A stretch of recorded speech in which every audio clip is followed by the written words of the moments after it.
Just because there's not a war doesn't mean there's peace. He's coming.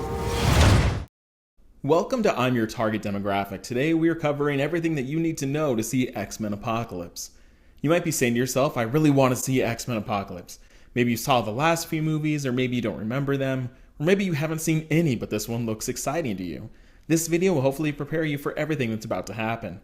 Even though there have been 8 movies in this so-called cinematic universe, really only 2 of them matter, which makes making this video relatively easy.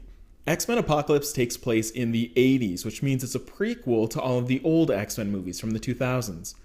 The first movie that matters is the 2011 movie X-Men First Class. This focuses on 2 men and their journeys. Firstly, we have a young man named Charles Xavier, who is a mutant, meaning he was born with an ability that most people don't have. His ability is to read minds, and maybe when it's advanced enough, even control others, freeze everyone around him, and perhaps even travel to a plane of existence where only people's minds can travel to. Xavier wants to help people, so he begins a school where young mutants can come and learn how to use their powers. These youngsters often have to fight evil mutants, so a lot of them won't make it to Apocalypse. A few of them do, though. We have a young girl named Raven, who goes by the codename Mystique. She is a shapeshifter, who has a constant battle over whether she should be fighting against humans or fighting to protect them. She was raised alongside Charles, so their history goes way back. We also have another mutant named Hank, who is gifted with animal-like feet, which act more like hands, and a crazy ability for gymnastics. In an effort to fix his mutations, he accidentally makes them worse, turning into a blue furry creature codenamed Beast. He has since figured out a way to alter his appearance to look like his normal self, but he seems to lose control of this when he gets angry. In First Class, we also meet a young mutant named Alex, who's able to shoot blasts out from his chest. He is codenamed Havoc. We also have a government official named Moira McTaggart, who has a bit of a flirtatious relationship with Charles and seems to be an expert on mutants. Now, when Charles built this school, he built a machine which he could use to find mutants called Cerebro. This machine magnifies his natural abilities so that he can scan the whole world basically and find out where certain mutants are. He couldn't make this machine alone though, and that's where we meet our second main player in all of this, Eric Lencher, codenamed Magneto. Eric discovered his mutant abilities during World War II when his family was a victim of the Holocaust. His abilities are to control metal in a lot of different ways. He experienced a sort of hate that Charles hasn't, so Eric isn't so positive about human and mutant relations and goes for a more militant approach, usually rallying mutants who want to take a more violent approach to upheaval. This often includes Raven, though they've had a bit of a falling out.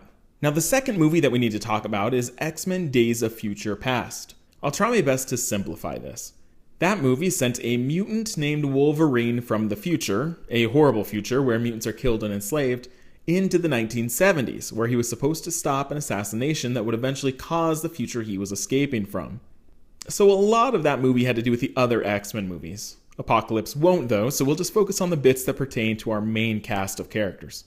In the 1970s, Xavier had let the school fall apart, mostly because he felt like he had let his students down and he was unfit to teach. Only Beast stayed around to help. However, when the time-traveling Wolverine stumbled onto them, he triggered a new passion in Xavier to get up and help. Raven had become extremely militant and angry, and she was the one that was supposedly going to cause the assassination. The government at this point was launching a new model of robots called Sentinels to track down and fight mutants, so Xavier needed Eric's help. In the end, the assassination didn't occur, and a brighter future happened because of it. The 1970s Wolverine was captured and taken to a top-secret experimental base by a colonel named William Stryker. This is eventually where Wolverine will get his adamantium claws. We'll just have to wait and see what sort of role Wolverine will play in Apocalypse, though his claws have appeared in the trailers already. The standout character from Days of Future Past was a new mutant named Quicksilver, who has the mutant ability to travel so fast that he basically slows down time around him. It was hinted that his father might actually be Magneto, which will likely be a plot point in Apocalypse. They told me you control metal. You know, my mom once knew a guy who could do that. So when Days of Future Past ends, it looks like Charles is going to rebuild the school, hence why we're getting a boatload of new characters in Apocalypse. We're going to see a lot of new faces in X-Men Apocalypse, but they have no history and you don't need to know anything about them yet. The only thing that's foreshadowed is the end credit teaser of Days of Future Past, which shows a mysterious individual in ancient Egypt creating the pyramids with some intense telekinesis. That's basically all you need to know, the big players and what has taken place leading up to X-Men Apocalypse. Feel free to share with your friends that need a refresher, and thanks for watching. I've never felt power like this before.